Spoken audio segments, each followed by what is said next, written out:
dari inisiatif dari teman-teman dinamakan Kopi Keceh. Karena ini tempatnya di aliran sungai. Yang orang Jawa itu kan dulu keceh itu. Nah, kami namakan kopi, nyambil kopi sambil menyelupkan kaki ke dalam air, dari situ namanya Kopi Keceh. Dan itu dua air terjun namanya Coban Kalijahe sama Coban Tarsan, wisata yang ada di sini. Mempertahankan alam yang ada, jangan sampai merubah alam ini menjadi rusak. Kalau bisa harus dijaga sebisa-bisa mungkin tetap alami. Untuk penerangan atau listrik kami membuat kincir air, yaitu memakai baling-baling yang seperti zaman dahulu itu. Kalau buang sampah jangan sembarangan, buang pada tempatnya dan jangan coba-coba mencoret-coret alam yang ada.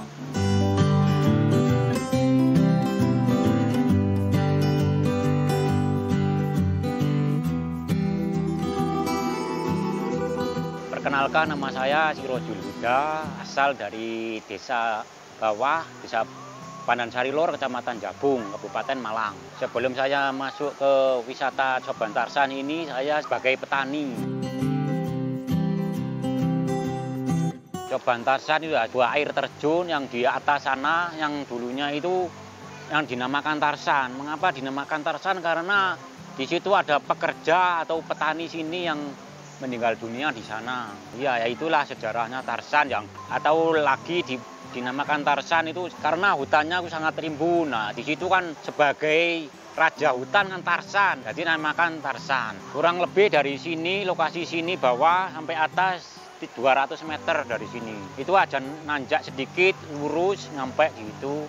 Dan di situ dua air terjun namanya Coban Kalijahe sama Coban Tarsan, wisata yang ada di sini.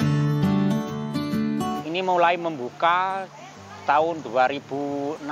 Mulai awal dibukanya warna wisata di sini adalah Coban Tarsan sama Coban Jahe 3, dan di situ ada penangkaran rusa yang didatangkan dari perhutani. Sejak ada penangkaran rusa itu banyak pengunjung yang ke sini sangatlah ramai, dan dari situ terus rusa diserang sama hewan, habis lalu sepi. Dan setelah sepi, kami sama teman-teman pengelola sini mengadakan renovasi lah istilahnya, itu membuat tempat-tempat duduk di sungai.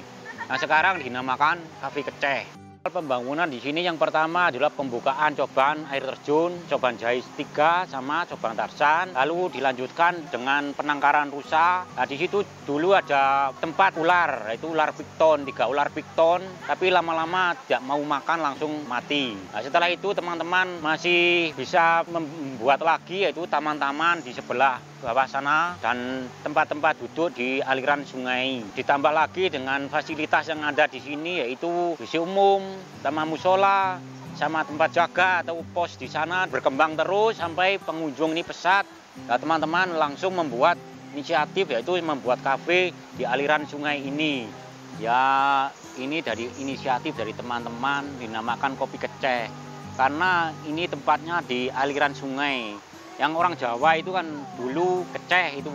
Nah, kami namakan kopi, nyambil kopi sambil menyelupkan kaki ke dalam air, dari situ namanya Kopi Keceh. Kami dari sini yang paling menonjol yaitu wisata alamnya lah. Kami tidak boleh merubah alam yang ada. Kami tetap mempertahankan alam, hanya kami bisa menambahi itu pun harus secara alami.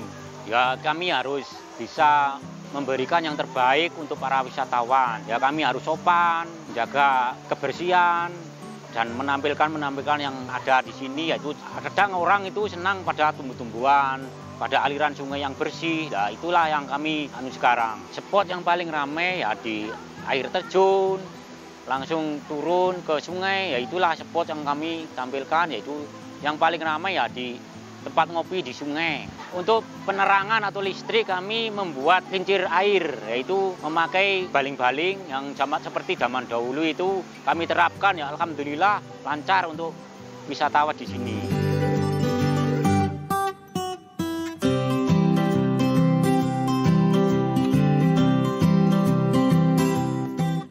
Ya, kami dari pengelola sini sama perhutani itu sudah diberi target harganya segitu itu 5.000 ya. Sebenarnya ini ya sangat murah. Target kami ya yang penting ini para wisatawan yang dari luar itu bisa kembali terus ke sini.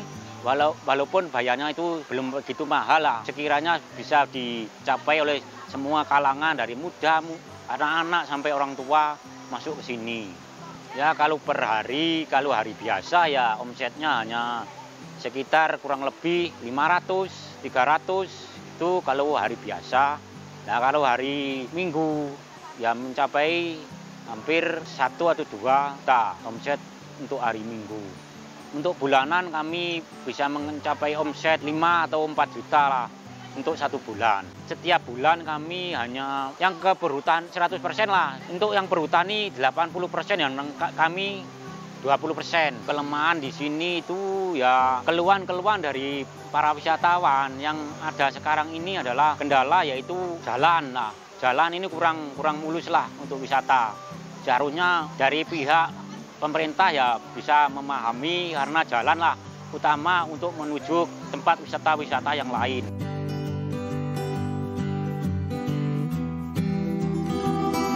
Ya dampaknya yang sangat besar, kan pengunjung tidak begitu ramai selama COVID ini. Orang itu membatasi diri, jadi orang yang mau wisatawan itu agak-agak takut lah sekarang ini. Kendala yang paling kita alami yang bisa melelahkan lah ini kalau ada musim hujan. Nah musim hujan di situ aliran sungai ini kan dari hutan itu bisa banjir. Itulah kendala yang kami hadapi selama ini, yang paling susah selama ini. Momen yang kami ingat itu kalau di sini yaitu kebanjiran lah, tempat duduk yang kebanjiran itu yang paling kami ingat, itu sangat melelahkan gitu.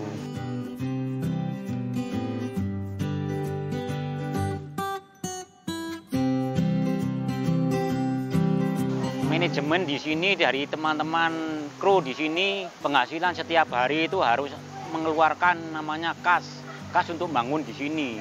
Walaupun hanya sedikit, kami tetap mencari kas untuk pengelolaan atau membangun di wisata sini.